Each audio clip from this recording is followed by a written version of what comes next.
Pero ito rin ang gagamitin nilang criteria for judging.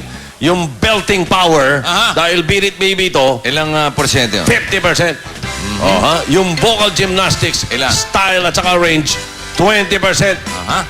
Yung song interpretation, expression, and feelings, Uy. 20%. At yung audience impacto, impact, 10%. For a total of 100%. Yun. At mga Dabar Gods, pwede niyong iboto ang inyong paboritong Beat It Baby finalist through text para sa chance niyong manalo. ito yung ating, narito na yung una nating dalawang Beat It Baby Grand Finalists.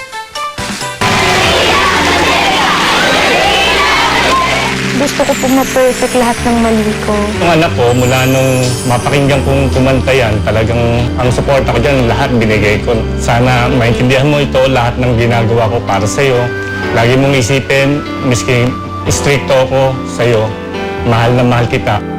Sana po makamit ko po yung lahat ng pangarap niyo sa akin. Mahal na mahal ko po kayo. I-dedicate ko po itong kanta kong There's a Winner in You sa kuya ko po. Happy birthday po sa inyo.